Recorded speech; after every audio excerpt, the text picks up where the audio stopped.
ಅಮ್ಮ ಒಂದು ಜೋಖಳಮ್ಮ. ಏನಿರು ಚೀಟಿ ರೊಕ್ಕ ಬಂದ್ಬಿಟ್ಟದ. ಒಂದು ವಾರ ಅಲ್ಲ ನಾವು ಗೆಳತಿಯರು ನಾನು ಎಲ್ಲ ಹೊರಗಡೆ ಊಟ ಮಾಡ್ತೀವಿ.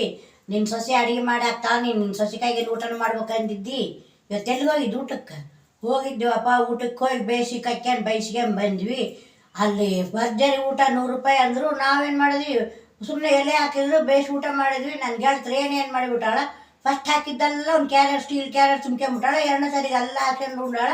ಆ ಓನರ್ ಯಾವ ಮಾಡಿದ್ಲು ನೋಡೋಣ ಇನ್ನೂ ನಾವು ಗೇಟ್ ದಾಟಬೇಕು ಅಷ್ಟೊತ್ತಿಗೆ ಹಾಕಿ ಕ್ಯಾರಿಯರ್ ಹಿಡಿಸ್ಬಿಟ್ಟ. ಆಮೇಲೆ ಬೈಲಕ್ಕೆ ಹಚ್ಬಿಟ್ಟು, ಏನಮ್ಮ ನೀವು ಭರ್ಜರಿ ಊಟ ಅಂದ್ರೆ ಮನೆ ಮಂದೆಲ್ಲ ಉಂಡು, ಮನೆ ಮಂದೆಲ್ಲ ರಾತ್ರಿ ಕ್ಯಾರಿಯರ್ ತೊಗೊಂಡೋದ್ರೆ ನಮ್ಮ ಗತಿ ಏನು?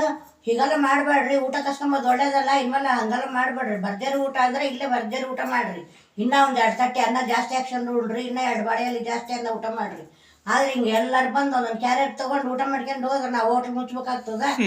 ಅದು ಇನ್ಮೇಲೆ ವಾಚ್ಮ್ಯಾನ್ ಅಂತೀನಿ ನೋಡಿ, ಸಪ್ಲೈಯರ್, ಇನ್ಮೇಲೆ ಅವ್ರ ಕಡೆಗೆ ಒಂದು ಕಣ್ಣಿಡು. ಅಯ್ಯ ಅವ್ರ ಕಣ್ಣಿಗೆ ಅವರೇ ನಮಗೆ ಕಣ್ಣಿಟ್ಟಿರ್ತಾರೆ ಸರ್. ನಾವು ಯಾಕಡೆ ನೋಡ್ತೀವಿ ಆ ಊರು, ಆ ಕಡೆ ನೋಡ್ಕೊತ ಅವ್ರು ಹೋಗ್ತಾರೆ.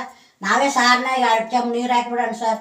ಏಯ್ ಬೇಡಪ್ಪ, ಅಡುಗೆ ಕ್ವಾಲಿಟಿ ಕೆಡಿಸ್ಬೇಡ, ನಾವೇ ಏನೋ ಒಂದು ಇದಕ್ಕೆ ಪರಿಹಾರ ಹುಡುಕೋಣ.